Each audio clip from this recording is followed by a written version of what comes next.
Tuhan bersamamu. Inilah Injil suci menurut Matius.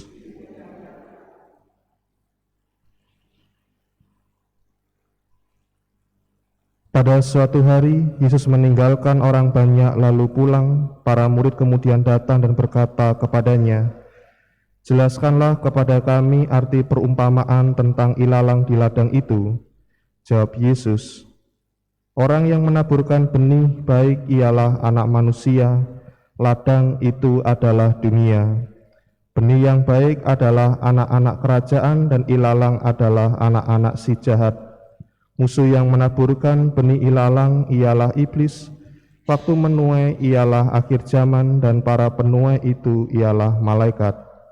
Maka seperti ilalang itu dikumpulkan dan dibakar dalam api, demikian juga pada akhir zaman, Anak Manusia akan mengutus malaikat-malaikatnya, dan mereka akan mengumpulkan segala sesuatu yang menyesatkan, dan semua orang yang melakukan kejahatan dari dalam kerajaannya. Semuanya akan dicampakkan ke dalam dapur api, di sanalah terdapat ratapan dan kertak gigi. Pada waktu itulah orang benar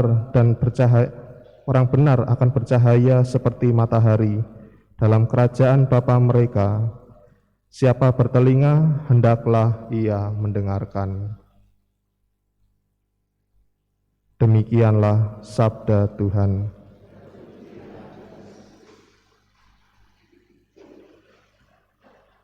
Saudari-saudara yang terkasih dalam Kristus, di tengah zaman yang kita bisa mendapatkan segala informasi, maka apapun informasi bisa kita dapatkan, entah baik ataupun entah itu buruk, dan kemudian membuat kita menjadikan informasi itu kadang-kadang sebagai sebuah prinsip atau pegangan dalam hidup kita. Dalam pengalaman hidup iman kita pun, informasi itu membuat kita juga kadang-kadang menjadi ragu di dalam pengalaman hidup kita. Dan kemudian muncullah, kalau orang zaman sekarang mengatakan kaum mendang-mending, mending melakukan itu, punya prinsip ini daripada punya prinsip itu.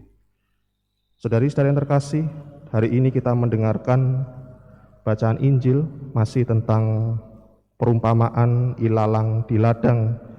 Latar belakangnya adalah perumpamaan gandum yang disebarkan oleh penabur di ladangnya, tetapi kemudian juga tumbuh ilalang di ladangnya.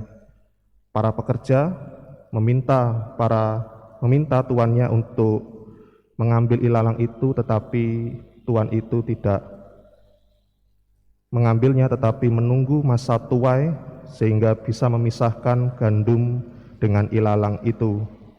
Maka itulah yang terjadi dalam pengalaman hidup kita.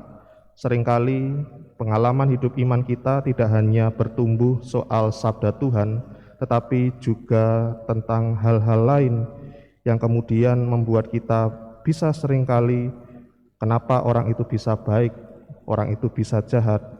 Tetapi satu hal yang penting adalah di sini Tuhan Yesus menjelaskan bahwa akan saatnya orang yang benar akan dibenarkan oleh Tuhan dan orang yang jahat akan mendapatkan balasannya oleh Tuhan.